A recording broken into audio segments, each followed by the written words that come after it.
Tonight, we're back for another semester with a recap of the biggest stories from winter break, plus men's and women's ice hockey debate and the latest in Quinnipiac hoops. The sparks will fly, so let's ring the bell. Bobcat Breakdown starts right now.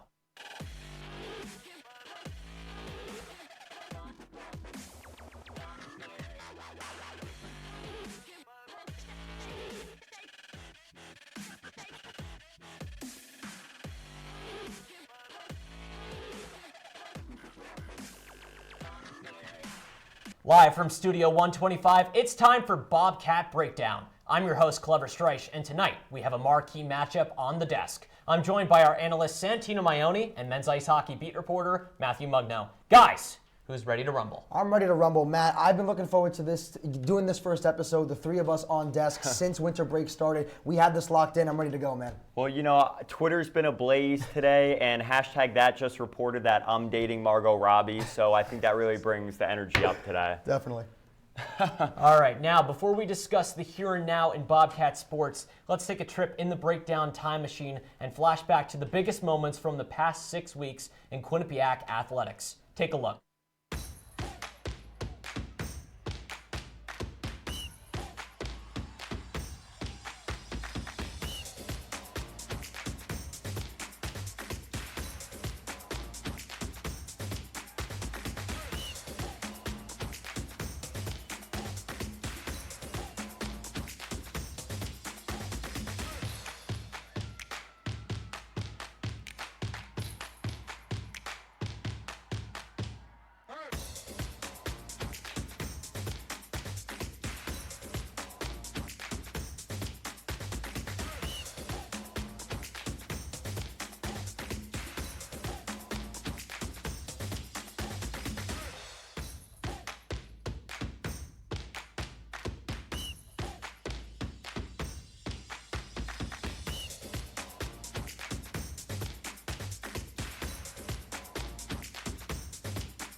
From frozen Fenway to #1 rankings in the poll, it's been a crazy time in Quinnipiac sports. So guys, in your opinion, what was the biggest moment from winter break? We'll start with you, Matt.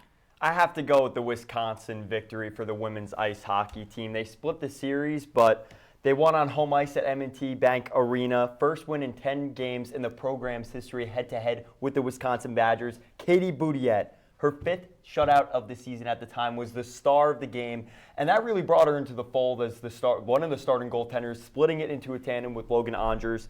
And I would say that propelled them into the frozen Fenway game, and that they really stepped up in that game as well at Fenway Park. Consolation, I would say, was the men's hockey game against Harvard at #1, but rebuttal, I think that we've seen the men's hockey program reach that level before, and also the men's basketball game against Iona, but they had also lost Iona a few weeks back. So I do think that the women's hockey program defeating the Wisconsin Badgers on home ice really takes the cake for me. Yeah, so you didn't even mention my biggest moment as like one of your honorable mentions, and I'm going to tell you that right now the Quinnipiac men's soccer transfer portal, that whole situation, losing Sam McCann, losing Jared Smith, and losing Alexander Sterngard. through the transfer portal. All 3 of them transferred out. I have the stats right here. Stringard as a rookie, or as a first year, I should say, 21 games played, 4 goals, 13 assists, which led the team. He had 21 total points. He played almost 1,800 minutes, and he was awarded MAC Rookie of the Year. Jared Smith, 20 games played, 6 assists, 1 goal, 8 points. He played almost 1,500 minutes. And Sam McCann, 18 games played, 6 goals, 12 points with over 570 minutes played. That is 3,807 minutes total gone from that team from last season. Now, they did bring in Philip Kangman and Noah Cabeza, so they brought in a few midfielders to kind of soften the blow of losing those guys. But even though soccer's not, it's not happening right now, obviously we're going to wait till the fall, fall semester next year. But I just think that losing those big key time players, especially, again, a first year like Sterngard, leading his team in assists, really controlling that midfield, losing those guys, such a big deal. For me, that was the biggest moment. I have a question. With the losses, though, do you think that a program that succeeded and won, do you think it's easier to replace players when you've won and you have that program, you have the systems in place to defeat conference teams, to defeat your opponents, and also to keep things within your structure, within your brand of soccer? I mean, I get what you're trying to say, but again, when you have a guy who's that young, who was such a key, and not even all 3 of them, I'm focusing just on Sterngard here, because Smith, he brought the aspect to the team of being able to have those long runs from one end of the field to another, which not a lot of other players did. I think he traveled, he was one of the top players in terms of distance traveled on that team. But Sterngard's control in the midfield, being able to set up big plays for other guys on the team like Brisedo, set up goal, opportunities for him. Losing that player, a guy that's that young, that talented, that is a massive deal for this team. And even though it's a good program, it's going to be tough to recover from that kind of loss. Do you think it's more difficult to do you think it's more difficult to replace a defender or a goaltender? I think what I noticed with Katie Boudiette and that performance was that everything in hockey starts from the goal out, right? I get it. And I know I figured you were going to go, whether it was men's or women's hockey, I knew you were going to go with a hockey pick. I just disagree. I think that even though, again, it's not happening right now, they weren't playing a game, this moment in the transfer portal, all that stuff that happened, biggest moment of the break. All right, speaking of hockey, let's move on and hit the ice. This past weekend, the men's ice hockey team took home their 2nd straight CT Ice Championship by beating UConn and Sacred Heart. So, Tino, does this mean that the Bobcats are back to their winning ways after tough losses to Cornell and Colgate? Yeah, Clever. I do think they're back to their winning ways. Because I believe, those 2 losses to Cornell and Colgate, those were the first 2 losses that the Bobcats suffered in ECAC play. It was bound to happen eventually. Obviously, the men's ice hockey team this year, they've been dominant. They've played extremely well all year long with leaders like Ethan DeYoung, Skylar Brindamore. They've had a lot of key players step up for them.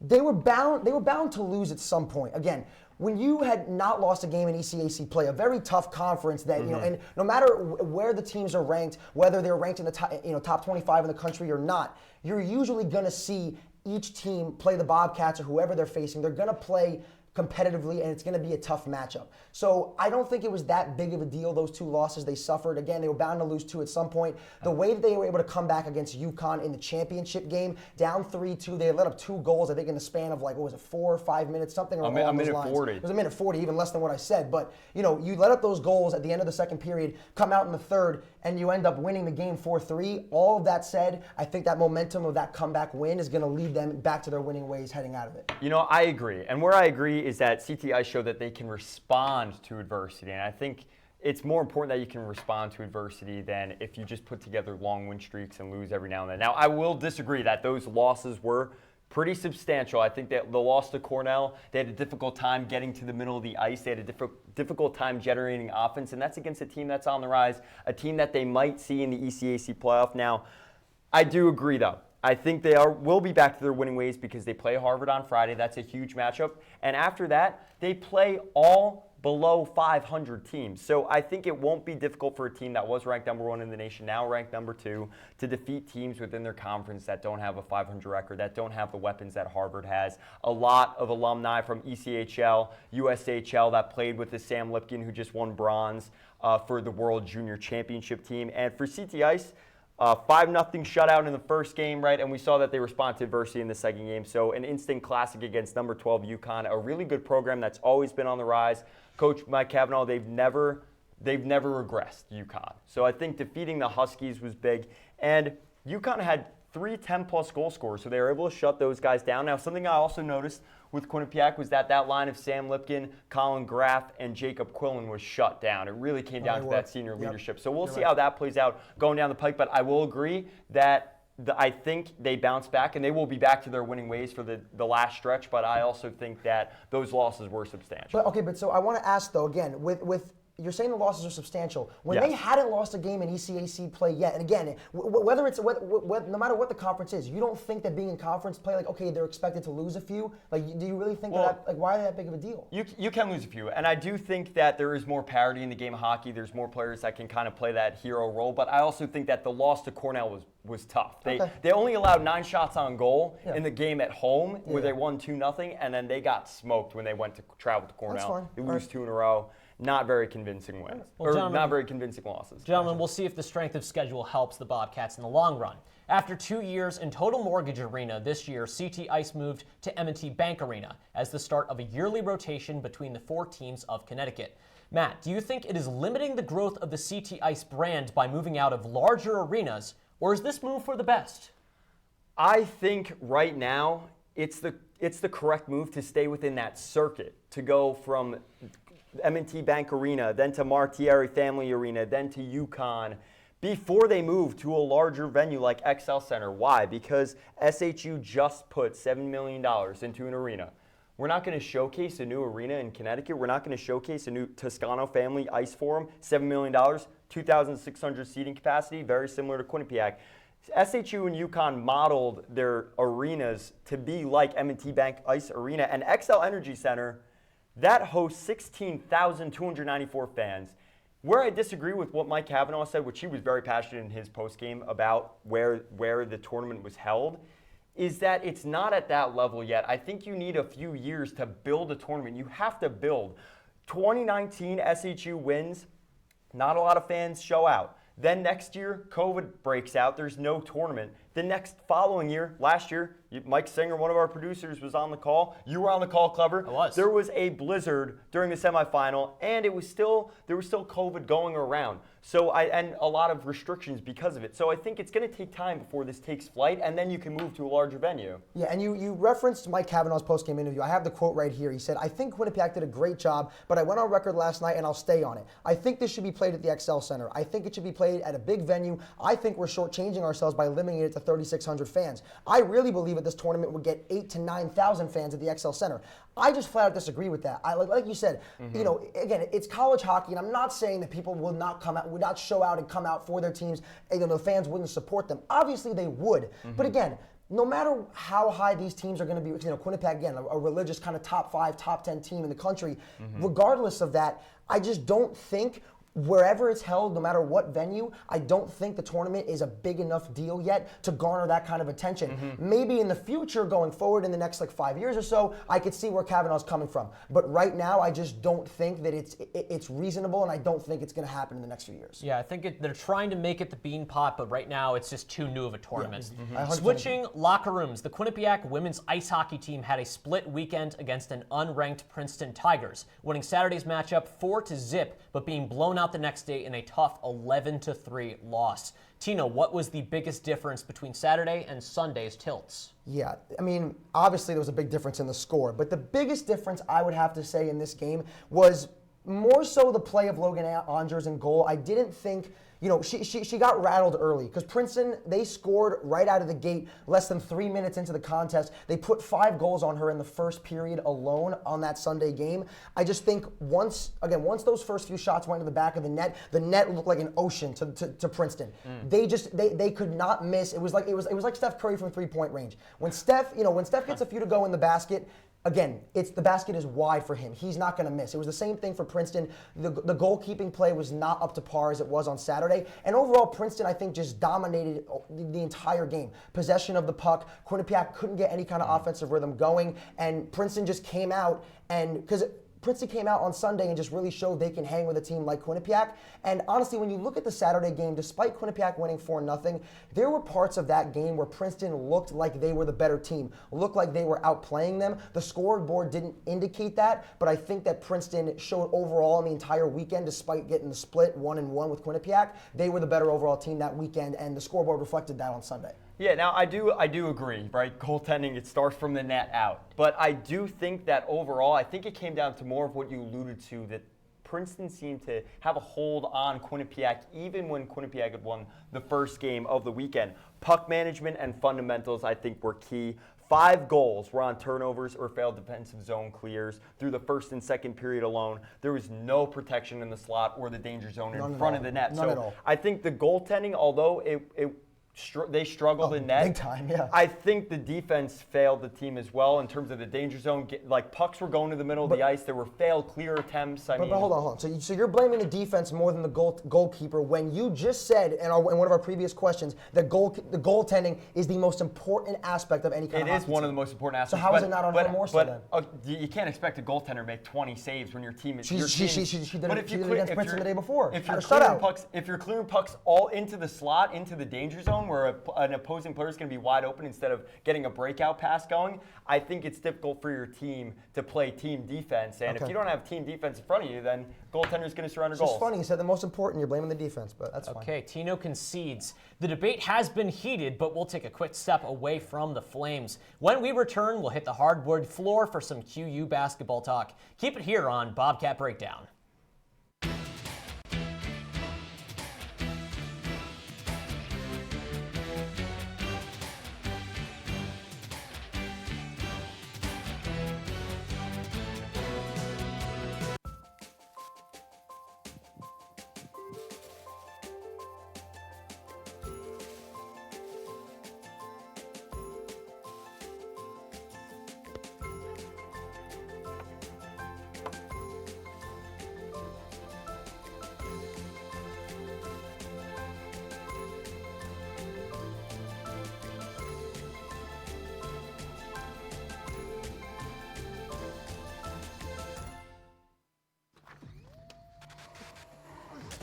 Multiple studies have shown that marijuana can slow both driver reaction and response time, which can be really dangerous.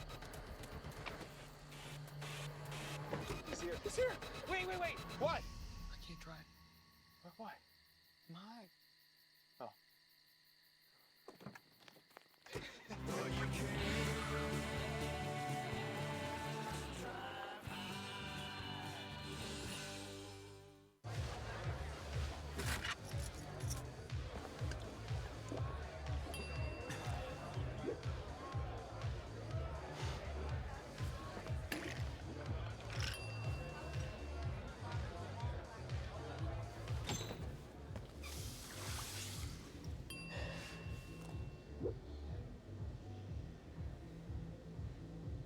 If you need to do something to feel okay to drive, you're not okay to drive. Don't drive buzzed.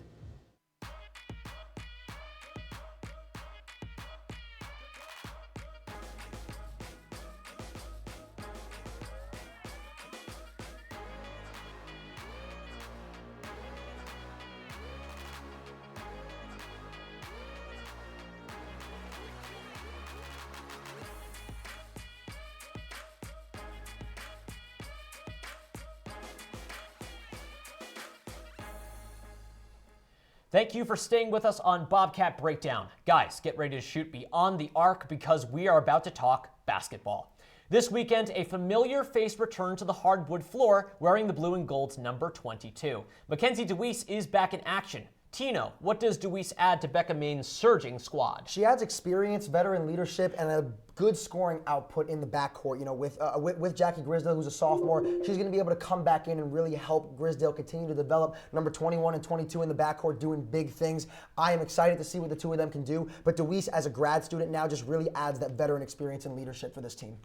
Yeah, Tino, I'm gonna have to agree with you on this. I think that an agreement. I know this is Starting off tough Bebop here. with an agreement. I got you already.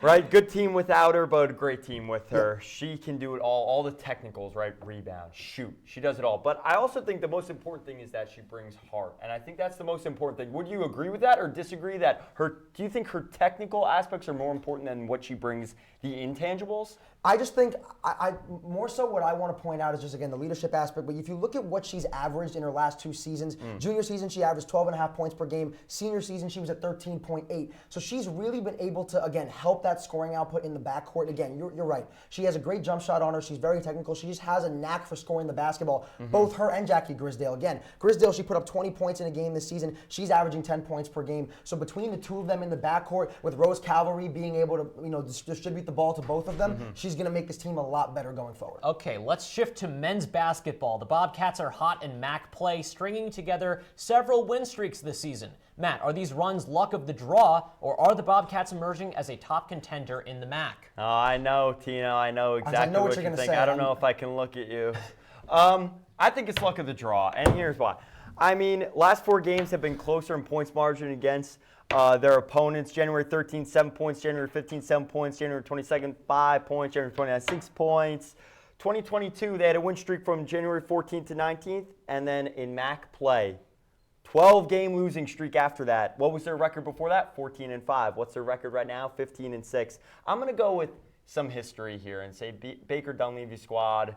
They faced this before, and I'd said this about field hockey earlier in the year, and it rang true. They had gone on that historic 3 wins in their first few games, and then they bottomed out. And I don't know if the program's ready to take that next step. I just think they have some consistency issues, and it's starting to look like they're coming down to earth. They almost lost to the Red Foxes just before the show started. Matt. I don't understand how you can take 2 separate win streaks in the same season. 7-game win streak. They started off 7-0. Bringing in Ike Nweke and Paul Otieno, who are both transfer students. They're coming into a new system, trying to figure everything out. You open the season up on a 7-0 run. You win 7 straight games. Keep in mind as well, Rhode Island paid them to play in the first game, and Rhode Island paid them to get beat by Quinnipiac in the first game. That was a few so you months win ago, 7 in a row, That was and then they went 2-5. Now and they're they 6-4 went, in conference play. They won 6 Okay. They won 6 in a row. This is a sign of good things to come. That's a sign of good things to come. 6-4 conference play. Sign of good things to come. Okay, in the Bobcats matchup with Iona on Sunday, Quinnipiac was up by 17 at the half, but blew the lead to Rick Pitino's Gales. Tino, after this performance, how can the Bobcats get back to winning with 10 games left in MAC play and after tonight's Marist result? I'm going to echo our own student media athlete Keith Savage here. And he had an infamous moment on a show last semester where he talked about, and here it comes, make your free throws. The charity stripe. The charity stripe. It's a big deal because that's how you can really, that and rebounding is how you can lose basketball games. Quinnipiac in this game, they were in the entire season, 64.8% from the free throw line. In this loss to Iona, they shot 21 of 32 from the free throw line. Free throws, again, like I said, are often the key decider to winning or losing a game. And so far, this team throughout the entire season cannot be trusted to make clutch free throws down the stretch. And in a game when you outscored them 45-28 in the first half and then were outscored 50-27 in the second half, free throws are going to be a crucial point in trying to get that win. And down the stretch in these final 10 games, and even going into MAC play, again, they're a much better team than they were last year. If they don't make their free throws, mark my words, this team could be a first or second round exit in the MAC tournament. No, I agree. I think you do win at the free throw line, right? Like, famous quote. That's what everyone talks about. Yeah. I think there's a few other things, though, that also build up to this. I mean, when they face an opponent that has a consistent 20-point scorer per game, Quinnipiac has lost every game that they faced a consistent 20-point scorer. They had 17 turnovers against Iona. Yep. These are some just consistency problems that I think support that you have the ball. When you have the ball in your hands right at the free throw line, you have to win off of that. But I do also think it comes down to the other factors, like turning the ball over. If you don't have the ball, how can you draw a foul and then get that free throw, right? You have to maintain possession of the ball. You can't be giving it away. So I do think consistency does come into the conversation there. I think it's something that you can be ignorant when you're winning and say, all right, well, they're winning, 17 turnovers, whatever, offense going through Nweke at times and not, okay. Marist forcing them to take tough shots, okay. But when they start to lose, or if they start to lose, then it's panic mode because a lot of things are going off on the dashboard. I will say, though, in these final 10 games down the stretch, again, before we hit the MAC tournament, this Quinnipiac team needs to show me and everybody, and just like even their coach, their fans, they need to prove to everyone and themselves that they can, down the stretch, again, be consistent and just make their free throws and show us that they can be that team that knows how to close games out going into the MAC tournament. Okay, so we have to step out for our last break of the night, but when we return, we'll have the QBSN Player of the Week and deliver our final roars. Stay tuned on Bobcat Breakdown.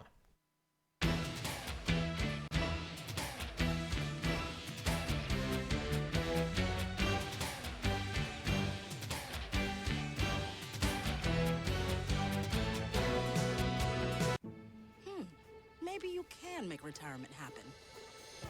After all, you made home ownership happen. Homeschooling yourself on loans, beefing up your credit score. So I'm pre-approved. You were like, yes! Sorry. Color coding listings, ticking boxes, and flushing every toilet in a 20-mile radius. Home sweet home. You aced house hunting. Now get the tips you need to get on track at aceyourretirement.org. What do you think you're doing, Kevin? Was just gonna drive home. There are several warning signs present that you shouldn't be driving. Like hearing voices? Like your text-to-emoji ratio? Oh man, the selfies. Selfie, nailed it. We all have warning signs that let us know that we're probably not okay to drive. Mine is pretending to be your subconscious. Craig, come on man, let's split a ride home.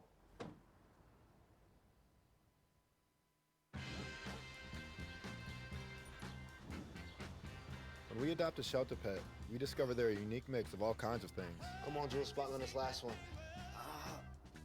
There it is.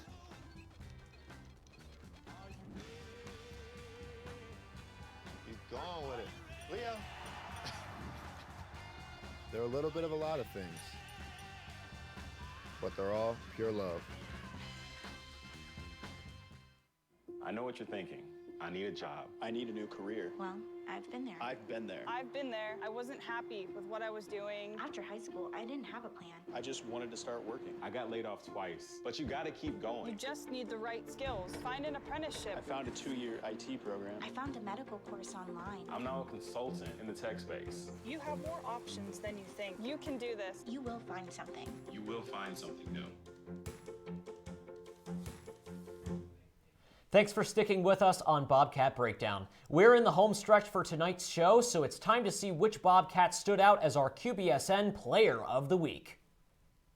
The QBSN Player of the Week is graduate forward Mary Baskerville from women's basketball. She had a blockbuster performance in Quinnipiac's beatdown of Siena. On Saturday, she posted her first double-double as a Bobcat with 16 points and 20 rebounds to lead her team to a 68-63 win over the Saints. A graduate transfer from Providence, Baskerville has helped the Bobcats win 5 of their last 6 in MAC play and a winning streak of 4 straight games. Baskerville will look to stay hot on Thursday when Quinnipiac faces off with Ryder.